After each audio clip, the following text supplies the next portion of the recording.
আসসালামু আলাইকুম। আমি অধ্যাপক মনিরুজ্জামান ভূঁইয়া, প্রাক্তন chairman, neurology department, Bangladesh medical বিশ্ববিদ্যালয়, যেটা আগে বঙ্গবন্ধু শেখ মুজিব মেডিকেল বিশ্ববিদ্যালয় ছিল। তো এই উত্তরা হাইকেয়ার হসপিটাল 7 নম্বর সেক্টরে অবস্থিত। এটা এই দীর্ঘ সময় ধরে আমরা উত্তরাতে এই হাসপাতালের সাথে যারা জড়িত, আমরা আপনাদের অসংখ্য রোগীর পাশে দাঁড়িয়েছি। আমরা অনেককে পুরোপুরি সুস্থ করতে পেরেছি।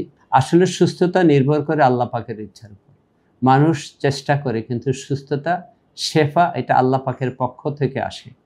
সবাই চেষ্টা করে, এবং এই চেষ্টার পিছনে আমাদের সদিচ্ছার পাশাপাশি আপনাদের রোগীর সহযোগিতা, রোগীর আত্মীয় স্বজনের সহযোগিতা খুব বেশি জরুরি। তারপরও রয়ে গেছে আমাদের পুরো টিম। আমাদের পুরো টিমের মধ্যে আছে হসপিটাল কর্তৃপক্ষ, ডাক্তার, এবং হসপিটালের সাথে যারা সেবা দেওয়ার সাথে নার্স জড়িত। অ্যাজ এ হোল সব মিলিয়ে আমাদের পুরো টিম যদি ঠিকমতো কাজ করে তাহলে আমরা ভালো সেবা দিতে পারি।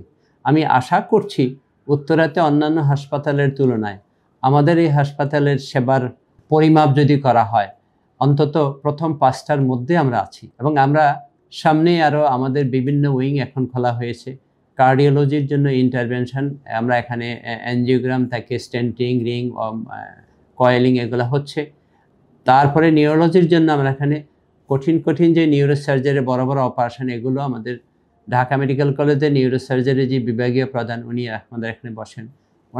ওনার পুরো টিমের বেলা এগুলোও হচ্ছে।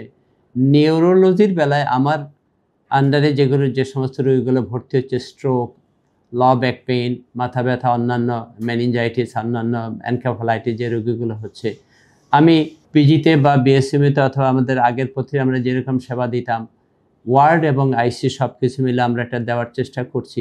আমার দৃষ্টিতে আমি বলবো যে এই সেবা কোনো অংশেই অন্যান্য বিশ্বমানের এবং ঢাকা শহরে আরও যেগুলো কর্পোরেট হাসপাতাল আছে তাদের তুলনায় কোনো অংশে কম নয়। সামনের দিকে আমরা আরও এগিয়ে এই হাসপাতাল এবং তার সেবাকে আরও এগিয়ে নিয়ে যেতে পারবো। আমি হাসপাতাল এবং পুরো হাইকেয়ার হসপিটাল কমপ্লেক্স যদি আমরা বলি, তার উন্নতি এবং সাফল্য কামনা করি। ধন্যবাদ। Hicare general hospital limited, at rest of your health.